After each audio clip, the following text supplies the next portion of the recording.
بسم الله الرحمن الرحيم. الحمد لله رب العالمين، والصلاة والسلام على الحبيب المصطفى أبي القاسم محمد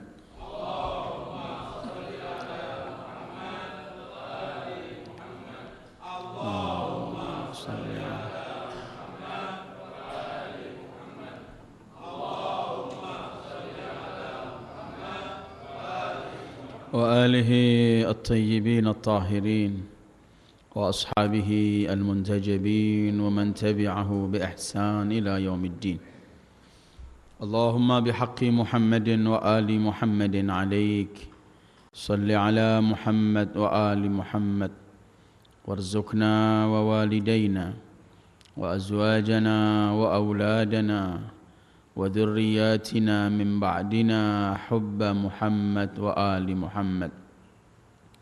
اللهم أحينا على ذلك وأمتنا على ذلك، واحشرنا في زمرة من أحب محمدا وآل محمد مع محمد وآله يا كريم.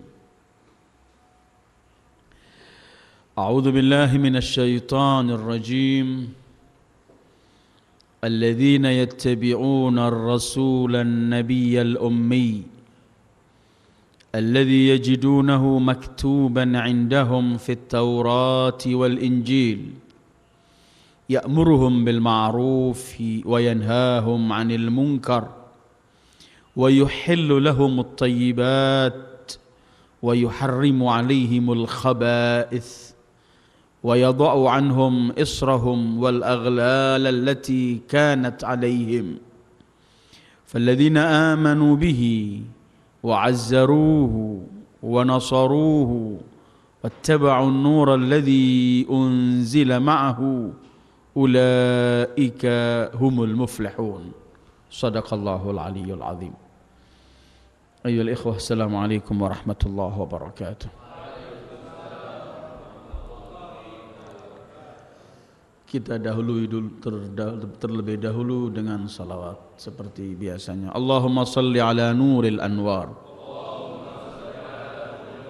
sirril asrar, wa tiryaqil aghyar, miftahi babil yasar, sayyidina Muhammadin al-mukhtar wa alihi al-athhar wa ashabihi al-akhyar adada ni'amillahi wa ifdalih.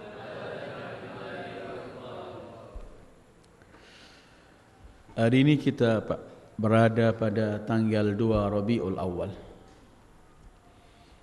Sebagaimana biasanya majlis tafsir Al-Quran kita, setiap masuk bulan Rabiul Awal kita berhenti sejenak dengan tafsir yang rutin yang saat ini sampai pada surat Al-Baqarah, dan kita sebulan penuh insya-Allah akan pindah kepada ayat-ayat yang berkaitan dengan Sayyidil Wujudi Muhammad sallallahu alaihi wa alihi wasallam. Karena bulan Rabiul Awal adalah bulan untuk mengenang beliau lebih dekat. Bukan berarti beliau hanya dikenang dan diingat di bulan Rabiul Awal, tetapi karena di bulan ini beliau dilahirkan, maka kita akan sambut hari kelahiran beliau dengan mendekatkan diri kepada beliau, mengenal beliau dari ayat-ayat Al-Quran yang Allah turunkan kepada beliau. Dan dalam Al-Quran itu banyak ayat-ayat yang mengenalkan kepada kita siapakah beliau Sayyidil Wujudi Muhammad, apa sifat-sifat beliau, apa tugas-tugas beliau, apa saja yang beliau berikan kepada umat ini, dan apa yang beliau minta dari umat ini. Hal-hal ini perlu kita kaji. Selain bulan ini, kita juga akan jadikan bulan salawat kepada beliau sallallahu alaihi wasallam. Kita akan perbanyak di bulan ini bersalawat kepada beliau. Karena menghadiri atau mengadakan acara-acara Maulidur Rasul yang biasa kita adakan, itu tidak cukup hanya duduk kemudian berpisah, tapi kita ingin Duduk kita dalam acara-acara itu bisa membawa kita lebih dekat, lebih mengenal, kemudian lebih mencintai beliau sallallahu alaihi wasallam. Karena kita sebagai umat yang paling mulia karena memiliki nabi yang paling mulia. Pernah saya sampaikan dalam beberapa waktu yang lalu bahwa Rasul menganjurkan ada 4 masalah yang setiap hari harus kita kenang dan kita syukuri. Kalau tidak kita syukuri, Rasul mengkhawatirkan nikmat-nikmat yang lain dicabut oleh Allah. Antara lain, setiap hari kita mensyukuri dan mengenang dan mengingat untuk kita berkata, Alhamdulillah alladzi ja'alani min ummati Muhammad. Segala puji bagi Allah yang menjadikan aku sebagai umat Muhammad. Kita tidak pernah mohon kepada Allah, tapi begitu Allah anugerahkan kita dijadikan menjadi umat Sayyidil Wujudi Muhammad. Karena itu di bulan ini tetap kita akan bersama Rasul, bersama Sayyidil Wujud dalam Al-Quran.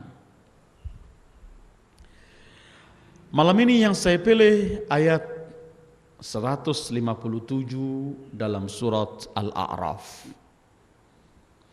Ayat ini pernah kita baca sebagai dalil bahwa Rasul itu telah dikenal oleh umat-umat terdahulu. Tapi malam ini kita akan berhenti, ada beberapa hal yang disebut mengenai Rasulullah dalam ayat ini yang nampaknya perlu kita perhatikan.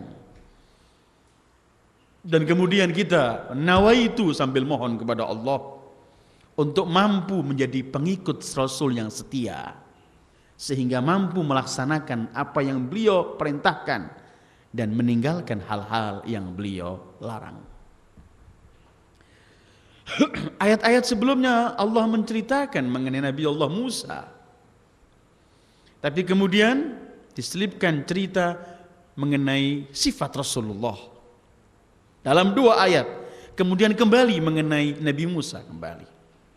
Biasanya Al-Quran kalau membawa sesuatu di tengah-tengah membicarakan masalah, kemudian kembali ke masalah lain, itu menunjukkan pentingnya masalah yang disebutkan ini sehingga diletakkan di tengah-tengah itu. Alladzina yattabi'una ar-rasulan nabiyyal ummi. Mereka orang-orang yang mengikuti Rasul, Nabi yang ummi. Di sini Al-Quran enggak menggunakan kalimat alladzina yu'minuna birrasulin nabiyil ummi, tapi yattabi'una ar-rasulan nabiyal ummi. Kalimat yattabi' menunjukkan ittiba, mengikuti. Karena konsekuensi iman kepada Rasul adalah mengikuti apa yang diperintahkan oleh Rasulullah sallallahu alaihi wasallam. Tidak cukup orang hanya teriak dengan lisannya beriman pada Rasul. Tapi harus ada ittiba, mengikuti Rasulullah sebagai bukti kalau ia benar-benar beriman kepada Rasul sallallahu alaihi wasallam. Ini kemudian Allah menggunakan kalimatnya alladzina yattabi'una, yang mengikuti.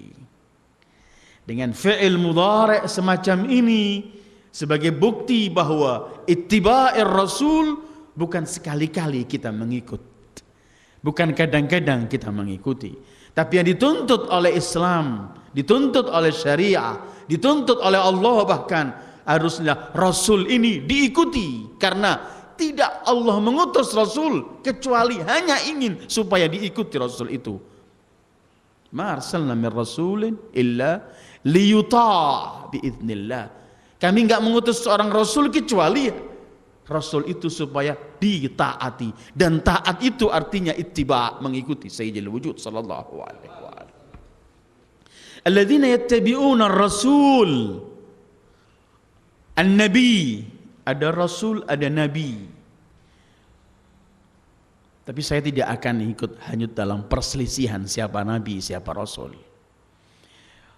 Mereka menyebutkan antara lain bahwa Nabi itu yang memperoleh wahyu dari Allah, tapi tidak mempunyai kewajiban untuk dakwah menyampaikan kepada yang lain. Cukup nabba'ahullah, Allah memberitahu kepadanya.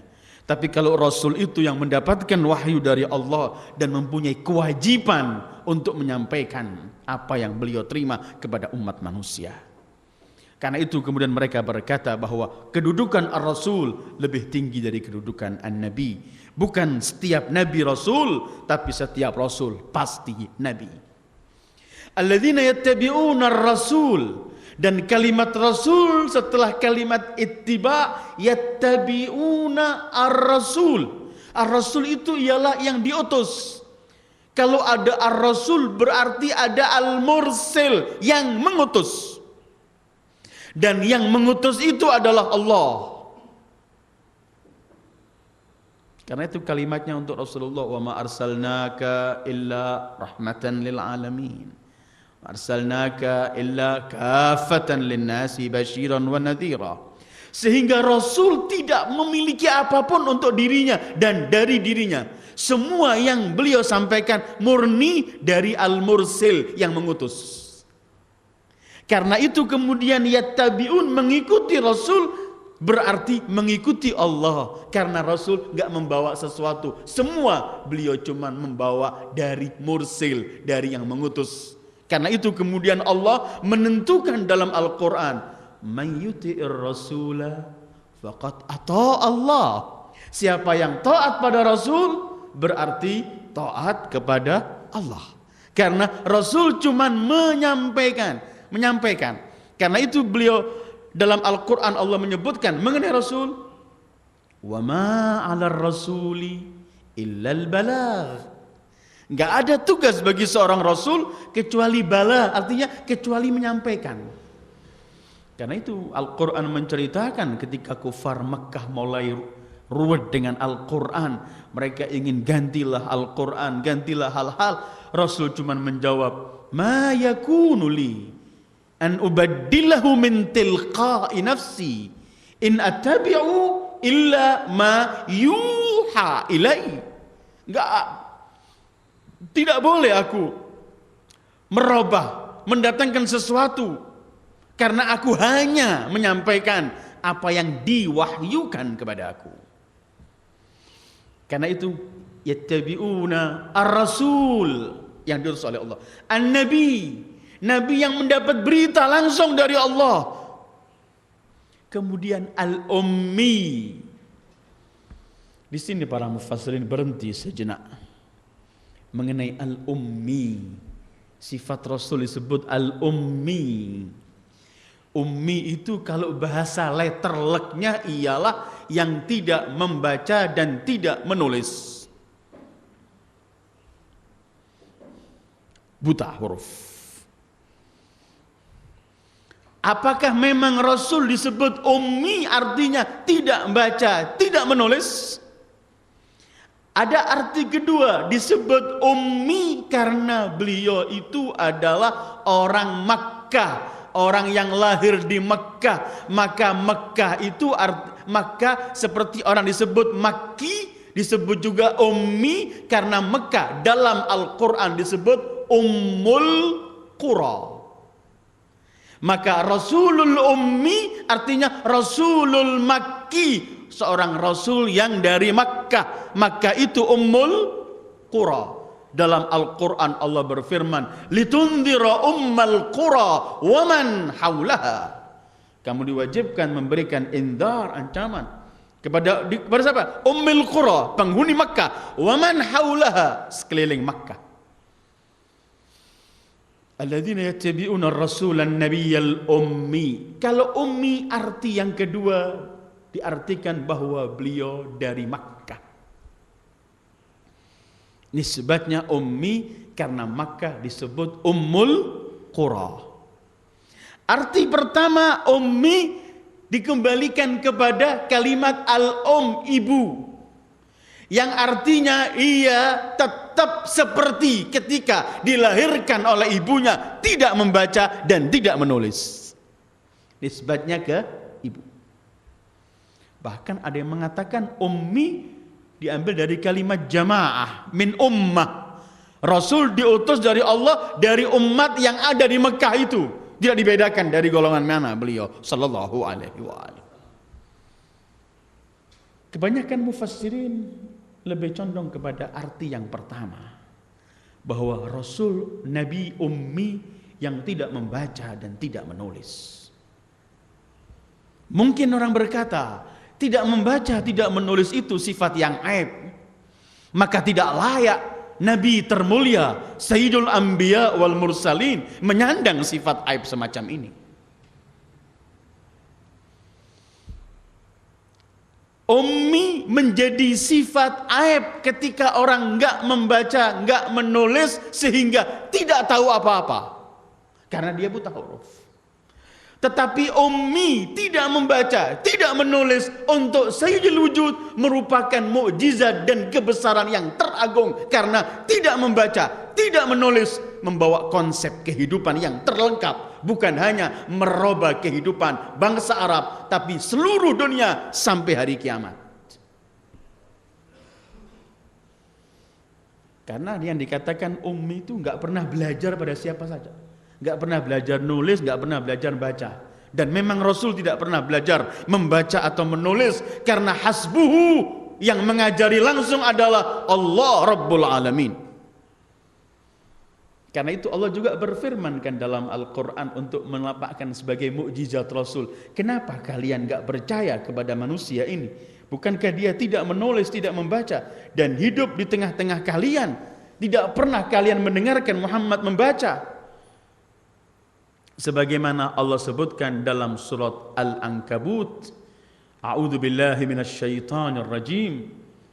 Wa ma kunta tatlu min qablihi min kitab wa la takhutuhu bi yaminik idzan lartabal mubtilun.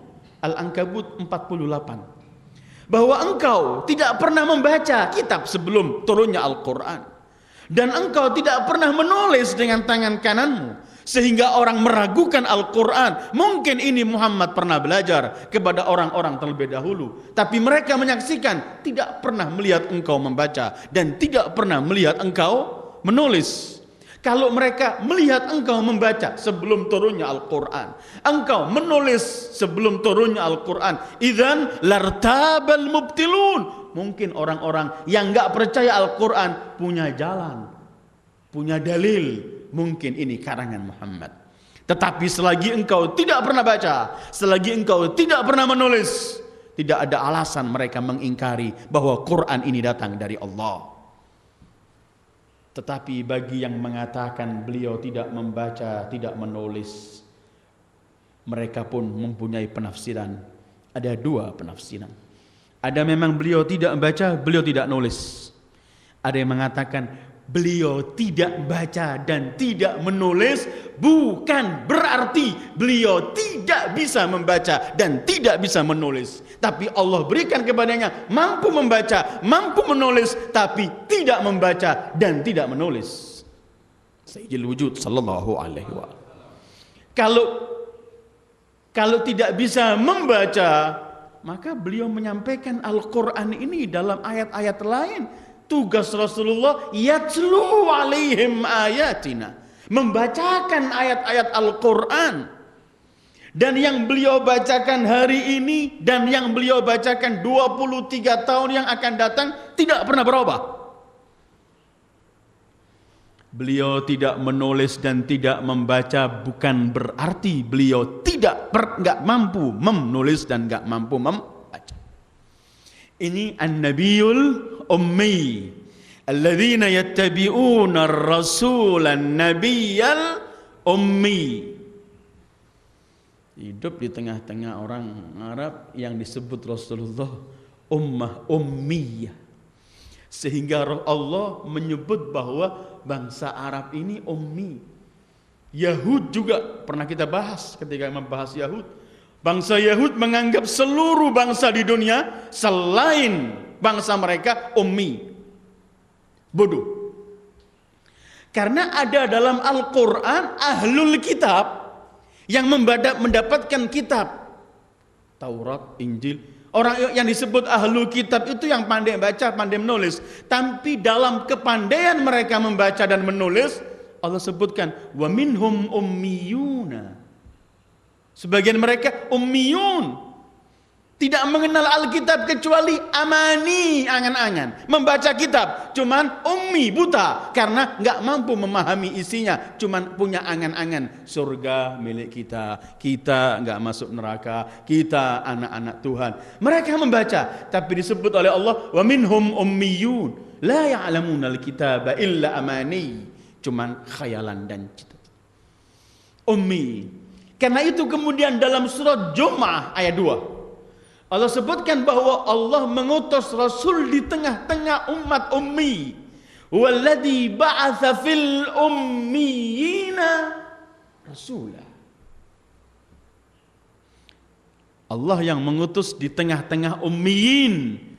Negeri Arab itu saat itu ummi. Banyak umatnya enggak paham membaca menulis. Sampai Rasul pernah bersabda sallallahu alaihi wa alihi, nahnu ummah ummiyah. Asyahru hakadha, hakadha, hakadha.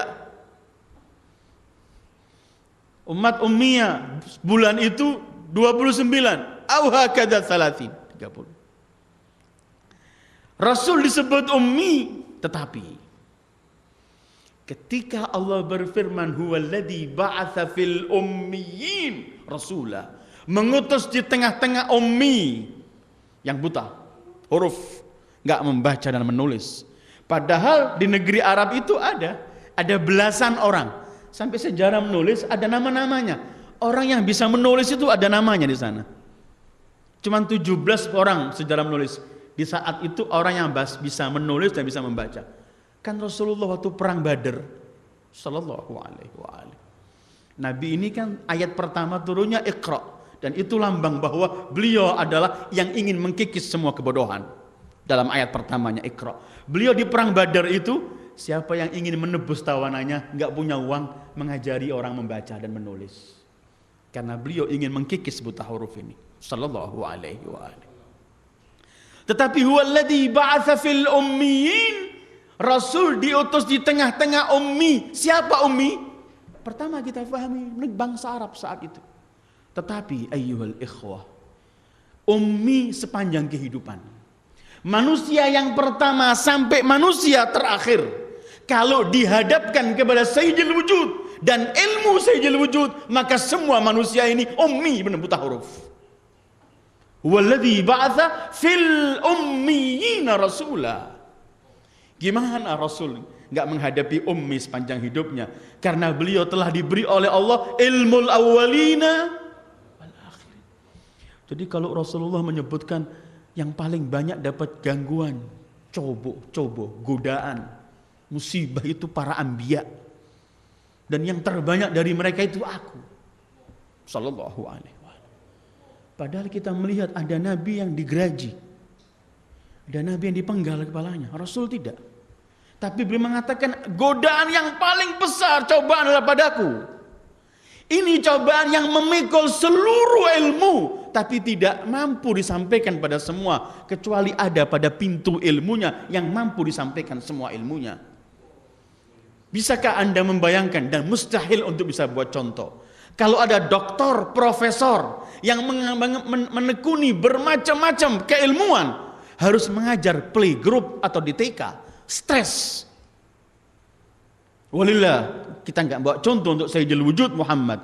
Tetapi seluruh akal manusia, kalau dihadapkan kepada Sayyidil Wujud, semua ini ummi.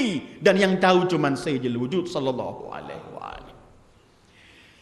Alladzina yattabi'una ar-rasula an-nabiyyal ummi. Nabi, Rasul, Nabi, ummi. Terus siapa beliau? Allah teruskan dalam ayatnya, alladzi yajidunahu maktuban 'indahum fit Taurati wal Injil.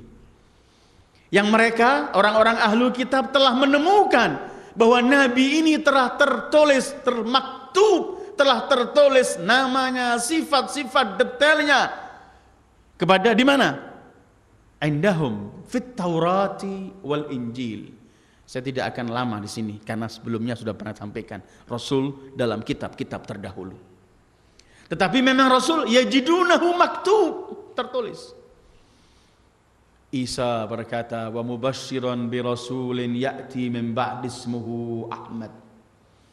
Sebelumnya para nabi, mereka semua mengenal Rasul, khususnya yang membaca Taurat dan Injil, sehingga Allah mensifati keberadaan Rasul di Taurat dan Injil. Allah menyebutkan ya'rifunahu kama ya'rifuna abna'ahum. Mereka mengenali Rasulullah seperti mereka mengenali anak mereka sendiri, anak-anak mereka. Yajidunahu maktuban indahum fit Taurati wal Injil.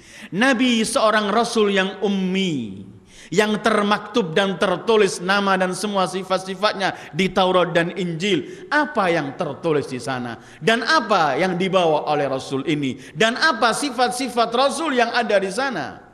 Ada 5 hal di sini. Pertama, Nabi itu ya'muru bil ma'ruf.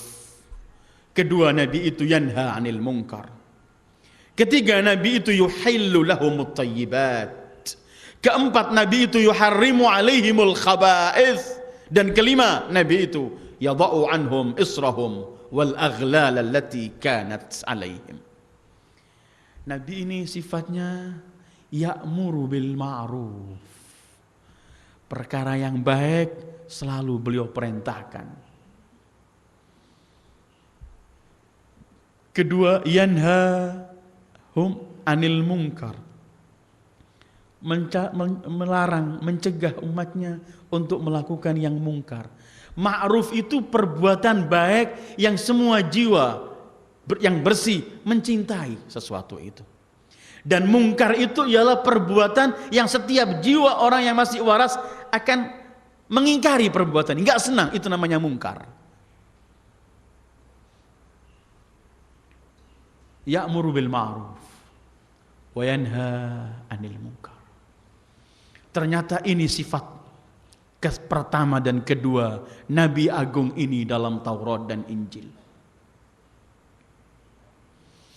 Dan ternyata dua sifat ini menjadi label untuk umat Muhammad ketika mereka memperoleh status sebagai umat yang terbaik.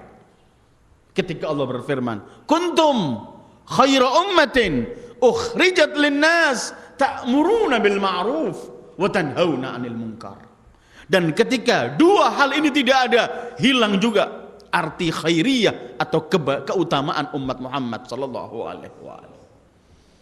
Bahkan dalam ayat itu Allah dahulukan amal ma'ruf nahi munkar baru iman. Padahal kan urutannya iman baru memiliki perilaku amal ma'ruf nahi munkar. Tapi ayat itu kuntum khaira ummatin ukhrijat linnas ta'muruna bil ma'ruf wa tanhauna 'anil munkar wa tu'minuna billah. Karena agungnya masalah amal ma'ruf nahi munkar. Sifat Nabi dalam Taurat dan Injil adalah ya'muru bil ma'ruf. Yang baik selalu beliau perintahkan. Dan beliau tidak ingin umat ini melakukan perbuatan yang jelek. Karena itu yang jelek selalu beliau larang. Sampai beliau pernah bersabda, tidak ada hal yang kebaikan yang membawa kalian untuk memperoleh kebaikan kecuali telah kusampaikan kepada kalian. Dan tidak ada hal yang jelek yang akan membawa kepada kejelekan dan kehancuran kecuali sudah saya terangkan kepada kalian. Semua selesai. Tugas Nabi ini pertama, ya'muru bil ma'ruf wa yanha 'anil munkar. Ya'muruhum, terus tidak ada hentinya. Karena ketika amal ma'ruf nahi munkar tidak ada, yang terjadi adalah kehancuran umat ini. Bahkan Allah mengancam menurut lisan Rasul, kalau kalian tidak melaksanakan amal ma'ruf nahi munkar, akibatnya orang-orang yang baik di tengah kalian berdoa enggak diterima oleh Allah doanya. Habis. Sifatnya maktuban fit Taurat wal Injil. Sifat pertamanya ya'muru bil ma'ruf, yang baik. Wa yanhahum 'anil munkar. Ini sebenarnya yang dibawa Rasulullah sesuai dengan nurani manusia, sesuai dengan akal waras manusia, bahwa orang yang sewaras, orang yang sadar, orang yang menghargai dirinya, orang yang menggunakan akalnya pasti akan senang dengan kebaikan dan benci dengan kejelekan. Datang Rasul untuk merintahkan, lakukan yang baik dan tinggalkan yang jelek. Karena itu ada kadang-kadang siksaan Allah itu bentuknya kita menjadi orang yang terbalik. Hati kita terbalik. Senang kepada yang mungkar, benci kepada yang ma'ruf, wa na'udzubillah. Bagaimana kalau nanti akan datang satu zaman, kata Rasulullah, di mana orang tidak lagi melaksanakan, memerintahkan yang baik dan tidak lagi melarang yang jelek. Kata sahabat, apakah akan terjadi itu ya Rasulullah? Akan terjadi, bahkan lebih dari itu. Bagaimana kalau akan datang satu zaman mereka memerintahkan yang mungkar dan melarang yang baik? Para sahabat teriak, akan terjadi itu ya Rasulullah. Iya, bahkan lebih dari itu. Apa ya Rasulullah? Akan datang satu zaman orang melihat mungkar itu ma'ruf dan melihat ma'ruf itu mungkar, wa na'udzubillah. Ya'muruhum bil ma'ruf wa yanhahum 'anil munkar. Terus sifat ketiga dan keempatnya, yuhillu lahumut thayyibat. Thayyib yang baik dihalalkan. Wa yuharrimu 'alaihimul khaba'ith, yang khabith, yang jelek, keji, yang akan membawa kebahayaan, kehancuran diharamkan. Allahu akbar. Jadi semua yang dihalalkan oleh Allah ini pasti thayyib, baik. Qul man harrama zinatallah allati akhraja li ibadihi wat thayyibat. Kata Allah, enggak ada. Siapa yang mengharamkan? Asal sesuatu itu halal sampai ada dalil yang pasti bahwa itu haram. Kalau enggak, halal. Yuhillu lahumut thayyibat. Ada kalimat thayyib, thayyibat, ada kalimat khabith, khaba'ith. Kalau tadi ada ma'ruf diperintahkan, yang ini kalau yang baik, thayyib dihalalkan. Thayyib itu macam-macam. Thayyib ketika dimakan, thayyib ketika diminum, thayyib ketika setelah dimakan. Ada makanan ini enak, tapi efek bahaya, itu bukan thayyib. Bisa merusak.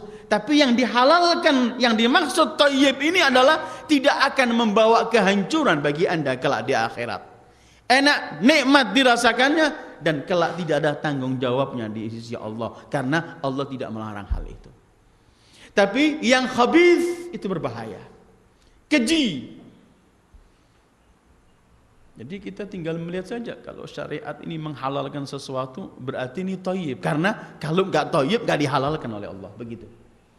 Kalau Allah mengharamkan sesuatu berarti ini khabith, keji, bahaya, karena kalau enggak khabith enggak bakal diharamkan oleh Allah, gitu. Karena itu pernah Imam Ridha menyampaikan, setiap Rasul memerintahkan atau menghalalkan sesuatu, pasti di baliknya ada manfaat yang Rasul ingin agar umatnya memperoleh manfaat itu. Setiap melarang dan mengharamkan sesuatu, pasti di balik sesuatu itu ada madharah, bahaya, yang Rasul ingin supaya umatnya selamat dari bahaya itu. Karena itu ancaman dalam Islam ini berat bagi peminum arak. Berat sekali. Karena sesuatu yang berbahaya, sesuatu yang khabith, sampai ancaman-ancaman dalam hadis sabda-sabda Rasulullah sangat keras. Ada yang enggak diterima 40 hari sholatnya, agar tidak akan menyentuh sama sekali minuman di surga. Ada yang merupakan pintu dari semua maksiat. Kenapa? Karena sudah khabith. Dan semua yang diharamkan oleh Allah akan membawa kepada itu. Dan kadang-kadang khabith ini membawa menjalur kemana-mana. Karena itu ketika Rasulullah bersabda sallallahu alaihi wa alihi, kullu lahmin nabata min haram fannaru aula bih. Setiap daging yang tumbuh dari haram, Karena yang dimakan benda haram atau dari hasil memberi barang, dari barangnya, dari hasil uang haram atau bendanya langsung dimakan haram, maka tumbuh daging itu yang paling layak untuk tempat tinggalnya adalah di neraka, di surga nggak bisa. Atau sabda Rasul, kalau orang sudah memenuhi perutnya dan darahnya mengalir dari yang haram, asad jawarihuh, anggota badannya akan tidak mau diajak menuju kepada Allah. Ada saja alasannya. Orang diberi yang baik mencari yang jelek, aneh. Berarti sudah nggak mengikuti akal warasnya. Sementara yang Rasul datang menghargai akal dan otak manusia ini, menghargai seluruh keinginan manusia. Allah tahu manusia ini punya keinginan, punya segala macam, ada syahwat, ada keinginan-keinginan, Allah salurkan, diberi jalan-jalan yang halal oleh Allah, sampai mencari yang haram, karena itu disangsi oleh Allah, karena yang halal mencukupi. Kalau yang halal sama Allah diharamkan sekali, mungkin orang melanggar, ada alasan, saya nggak mampu, engkau ciptakan aku dengan bermacam-macam keinginan, sementara kamu tidak. Allah menciptakan manusia, Allah tahu bahwa manusia menginginkan makanan, banyak makanan dihalalkan. Manusia menginginkan hubungan lelaki dengan wanita dan sebaliknya, Allah salurkan, diberikan hal yang wajib, bagaimana cara perkawinan dan semuanya. Semua ini sudah ada, karena itu beliau datang untuk yang thayyib dan baik dihalalkan, dan yang khabith, keji, jelek diharamkan. Anehnya yang thayyib ini lebih banyak, tapi orang masih mencari yang jelek. Yang halal itu kan lebih banyak. Silahkan duduk, hitung-hitung sendiri. Yang dihalalkan oleh Allah dengan yang diharamkan. Dari kenikmatan dunia ini, silahkan. Aneh, kalau yang halal begini banyak, thayyib, baik, mencari yang berbahaya. Berapa bulan yang lalu kan, tiap hari kita disodorkan di TV kita, orang mati 7, 8, ngoplos arak dengan hal-hal yang ngawur-ngawur itu. Pilihan minuman banyak yang nikmat. Ada fresh orange, ada bermacam-macam minuman yang nikmat. Cari ke sana. Semenjak ayah kita Adam dalam tempat trainingnya di surga itu, ketika Allah hanya menyebutkan pada kita seluruh isi nikmat surga kamu makan, silahkan, kecuali satu buah saja jangan. Itu sebagai lambang bahwa syariat yang akan dibawa sampai syariat Nabi terakhir yang dihalalkan jauh lebih banyak daripada yang diharamkan. Yuhillu lahumut thayyibat, yang thayyib, yang baik. Jangan terpengaruh banyaknya khabith. Banyaknya khabith jelek tidak akan menjadikan thayyib. Sedikitnya thayyib tidak akan menjadikan ia jelek. Allah berfirman dalam Al-Maidah ayat 100, "Qul la yastawil khabithu wat thayyib walau a'jabaka kathratul khabith." Katakan, tidak pernah akan sama yang thayyib, yang baik dengan yang khabith. Walaupun kadang-kadang orang terpukau, tertarik melihat khabith. Karena khabith yang diharamkan pasti syaitan banyak menghias di situ. Zayyana lahu fayarahu hasana. Orang melihat baik akhirnya, padahal orang tahu minum bahaya ini, tahu. Minum. Karena itu tidak ada senikmat orang yang memperoleh petunjuk sehingga menjadi muslim, diatur semua oleh Islam. Ini baik, lakukan. Ini bagus, makanlah, nikmati. Ini jelek, tinggalkan. Ini berbahaya, jangan kamu dekati. Sampai mendekati dilarang oleh Rasulullah.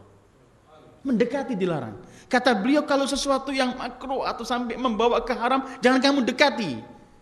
Karena kemudian beliau mengatakan, orang yang sering dekat-dekat ke sumur ditakutkan akan jatuh ke sumur. Tertarik, gak kuat.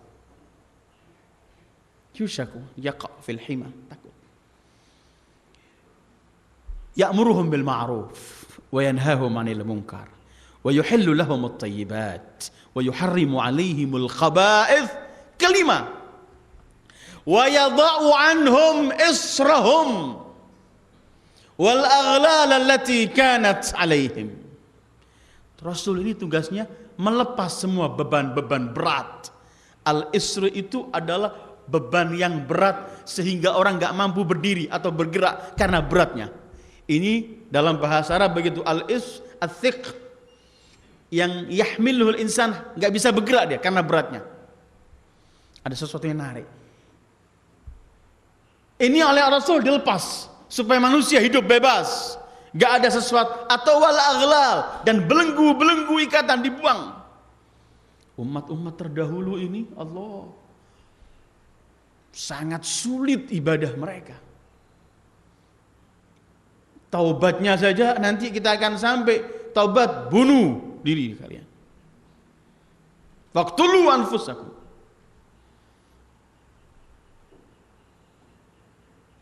Dalam beberapa riwayat disebutkan kalau ada baju yang kena najis, gunting, nggak bisa dipakai, cuci nggak ada. Atau rampasan harus dibakar. Salat harus di tempatnya. Datang Sayyidul Wujud sallallahu alaihi wa alihi. Harta rampasan halal. Bajumu kena najis, cuci. Ya. Dilepaskan semua belenggu-belenggu ini. Salat, berdiri, nggak bisa duduk, nggak bisa berbaring, nggak bisa dengan matamu, bergeraknya mata. Jadi lepas semua belenggu-belenggu yang menyulitkan. Datang Sayyidul Wujud, yadau anhum misrahum. Manusia dilepaskan dari beban-beban yang berat. Atau beban-beban penghinaan diri. Orang menjadi hina zaman-zaman dulu. Jadi budak orang, menjadi ini. Datang Rasul melepas semua ini. Atau belenggu-belenggu, belenggu kesyirikan, belenggu kebodohan. Datang dalam kebodohan umat, belenggu penyiksaan terhadap wanita, dibuat semua Rasulullah ini. Semua diselamatkan. Bahkan bukan cukup itu.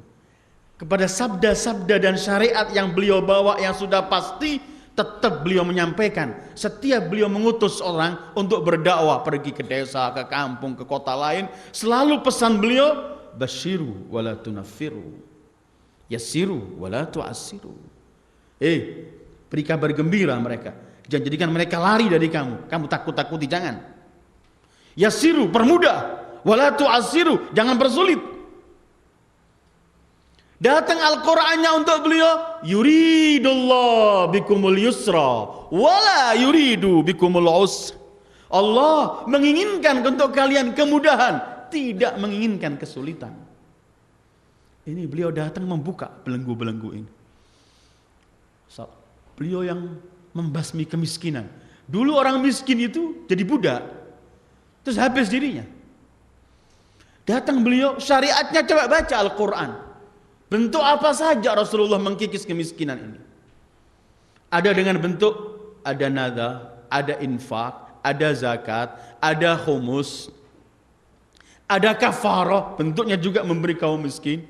Bermacam-macam cara supaya bahkan untuk memperdagangkan budak diberi pahalanya besar, merdekakan seseorang besar, sampai dibuat untuk kafarah. Orang yang kena kafarah membebaskan budak, supaya orang mendapatkan kebebasan, lepas dari semua belenggu-belenggu yang ada.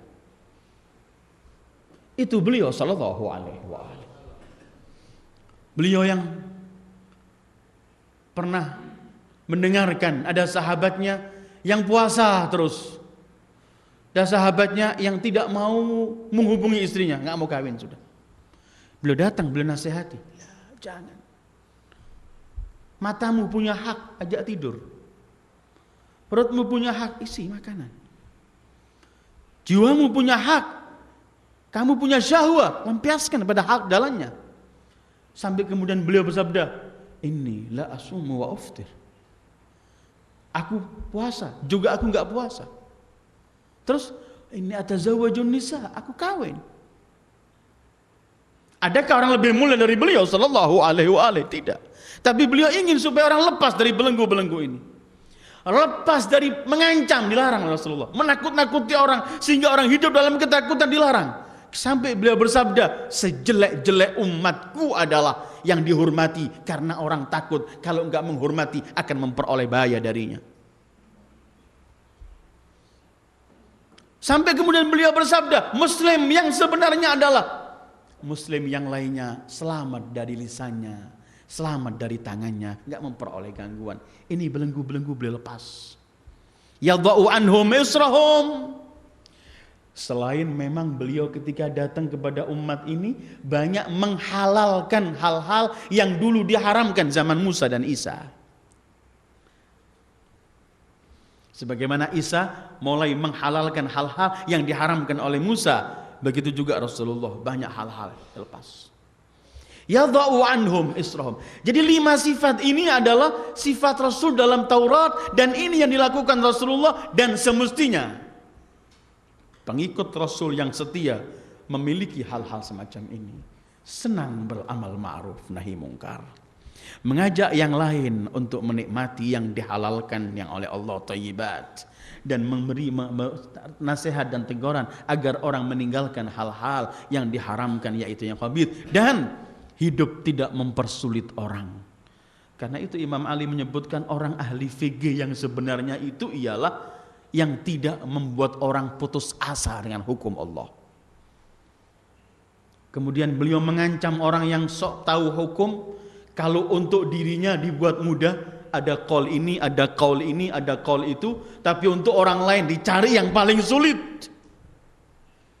Imam Ali mengatakan al-faqih kullal faqih man lam yuqannitin nas.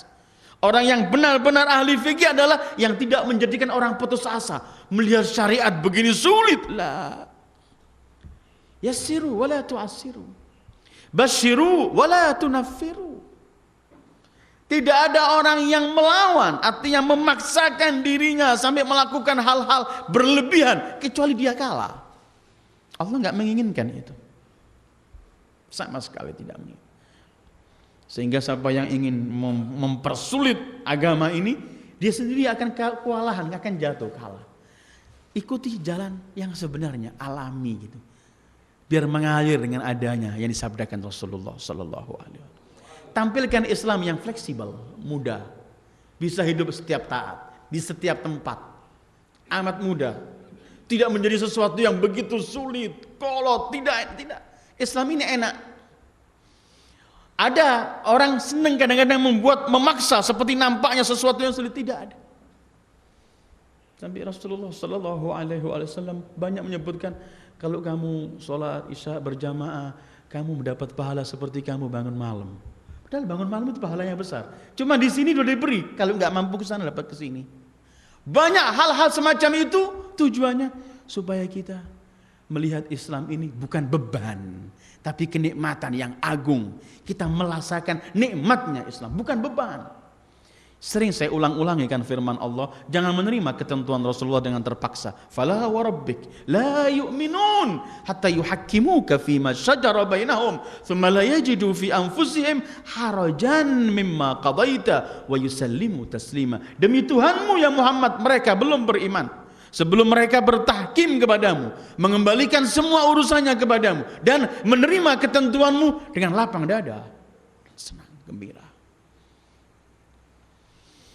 Wa yadha'u anhum israhum wal aghlal allati kanat alaihim.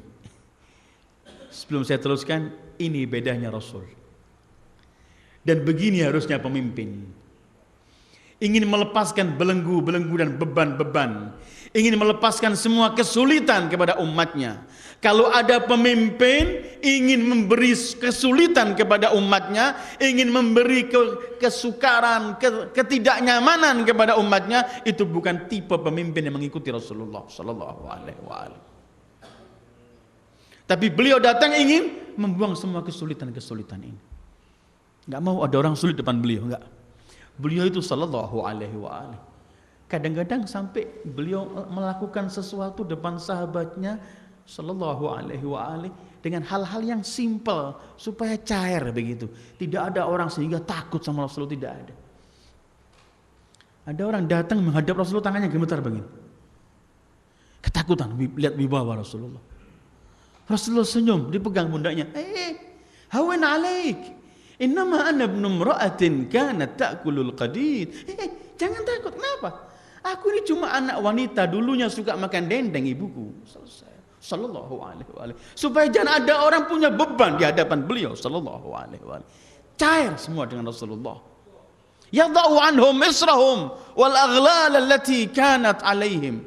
Kalau pemimpin yang tidak mengikuti Rasulullah, ia akan menikmati kesulitan umat. Beliau Rasul ingin menghapus beban kebodohan sehingga beliau dakwah dan menyebarkan ilmu, memerintahkan orang untuk terus menyebarluaskan ilmu supaya kebodohan tidak ada. Kalau ada pemimpin ingin supaya tetap umatnya bodoh, supaya bisa dibodohi, ini bukan tipe pengikut Sayyidil Wujud Muhammad sallallahu alaihi wa alihi. Yadha'u anhum israhum wal aghlal allati kanat alaihim. Kemudian Allah mensifati para pengikutnya, falladzina amanu bihi, orang-orang yang beriman kepada beliau, wa azzaruh, membela beliau, wa nasaruh, membela beliau, menolong beliau. Kalimat ta'zir itu asal artinya al-man'u, mencegah.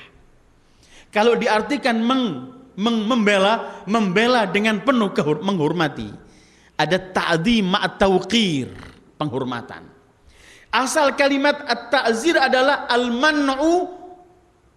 Karena itu ada perbedaan antara orang melakukan hukum dengan ta'zir. Ta'zir itu ialah hukuman yang sedikit untuk supaya mencegah dia enggak melakukan perbuatan itu lagi. Tapi di sini wa'azzaru, membela Rasul dengan penuh penghormatan. Ma'at tauqir wa nasaru, memimpin, membela Rasulullah dengan semuanya. Terus wattaba'un nur alladhi unzila ma'ah, dan mereka mengikuti cahaya yang turun bersama beliau. Para mufassirin menyebutkan cahaya ini adalah Al-Quran. Beriman pada Rasul, membela perjuangan Rasulullah, menghormati Rasulullah sallallahu alaihi wa alihi, dan mengikuti Al-Quran yang diturunkan pada Rasulullah. Allah sebutkan an-nur, Quran itu cahaya. Cahaya untuk hati seperti lampu ini, cahaya menerangi mata. Al-Quran nur yustadha'u bih. Quran adalah cahaya. Wa anzalna ilaikum nuran mubina, begitu disebutkan. Kami turunkan kepada kalian nuran, cahaya mubin. Karena itu ketika umat mulai tidak mengikuti Al-Quran, umat menjadi hidup dalam kegelapan. Al-Quran rahmah. Ketika umat mulai meninggalkan Al-Quran, umat menjadi hidup dalam suasana tanpa rahmat, artinya bencana. Ketika umat meninggalkan Al-Quran, Al-Quran adalah cahaya, Al-Quran adalah rahmat, Al-Quran adalah obat. Dalam ayat-ayat Al-Quran, syifa, obat. Ketika orang meninggalkan Al-Quran, orang hidup dalam penyakit. Penyakit bermacam-macam penyakit, baik penyakit mental, fisik, dan semua penyakit, kejiwaan dan semuanya. Al-Quran adalah cahaya, Al-Quran adalah obat, Al-Quran adalah rahmat, Al-Quran adalah ilmu, dan segala ilmu di sini. Ketika orang berseberangan dengan Al-Quran, hidup dalam kebodohan. Karena itu sifat pengikut Rasulullah setelah amanu, azharu, nasaru, wattaba'un nur alladhi. Kalimat pertamanya alladzina yattabi'una rasul. Di sini wattaba'un nur, mengikuti Al-Quran. Karena tidak mengikuti Rasul kalau enggak mengikuti Al-Quran. Dan Al-Quran pun ada gandengannya. Harus juga diikuti penggandeng Al-Quran, Ahlu Baitil Mustafa sallallahu alaihi wa alihi. Enggak bisa-bisa. Wattaba'un nur alladhi unzila ma'ah. Di sini enggak unzila ilai, unzila ma'ah. Seakan-akan sudah bukan hanya diturunkan kepada beliau, tapi Al-Quran ini sudah turun bersama beliau. Karena tidak ada Al-Quran ketika tidak ada Sayyidil Wujud Muhammad sallallahu alaihi wa alihi. Bahkan kadang-kadang Jibril datang membawa Al-Quran, Rasul sudah sangat rindu untuk disampaikan semuanya. Kadang-kadang beliau kesusu, mulai menggerakkan lidah beliau, mulut beliau sallallahu alaihi wa alihi, sehingga dalam Al-Quran pun Allah menyebutkan la tuharrik bihi lisanaka lita'jala bih. Inna alaina jam'ahu wa qur'ana fa idza qara'nahu fattabi' qur'ana. Karena kandungan itu sebelum Jibril turun sudah ada di dada Rasulullah sallallahu alaihi wa alihi. Wattaba'un nur alladhi unzila ma'ah. Sudah bersama Rasulullah, menyatu. Karena itu ketika Aisyah istri beliau ditanya khuluqur Rasul, apa akhlak Rasulullah? Karena khuluquhul Quran. Akhlaknya Quran. Jadi Quran yang berjalan itu adalah sayyidul wujud Muhammad. Di mana Rasul, di situ Quran. Syekh Abdul Hamid Mahmud, Syekh Rektor Azhar yang sebelum ini tahun 70-an, beliau menyebutkan laqad taqarrana Muhammad sallallahu alaihi. Mengqurankan dirinya Muhammad. Karena semua yang beliau adalah Al-Quran. Quran natiq, Quran yamshi, itu sayyidul wujud Muhammad. Quran berjalan. Wattaba'un nur alladhi unzila ma'ah. Iman, membela, menghormati Rasulullah dan membela. Karena tidak ada artinya pembelaan Rasul tanpa menghormati Rasulullah. Baru Allah sifati mereka, para pengikut-pengikutnya itu, ulaika humul muflihun. Merekalah orang-orang yang beruntung, orang-orang yang sukses, orang-orang yang bahagia. Siapa orang yang bahagia itu? Orang yang membela Rasulullah, yang menghormati Rasulullah, yang mengikuti Rasulullah, yang mengikuti ketentuan dan yang dibawa Rasulullah, yang mengikuti Al-Quran yang datang bersama Rasulullah sallallahu alaihi wa alihi. Ulaika humul. Karena itu pernah kita kaji dalam salah satu surat An-Nur kalau saya nggak lupa, bahwa tipe orang yang menjadi muflih, sukses itu ialah orang yang di hadapan Rasul tidak punya kecuali sami'na wa ata'na. Innama kana qaulal mu'minin idza du'u ila Allah wa rasulih liyahkuma bainahum an yaqulu sami'na wa ata'na wa ulaika humul muflihun.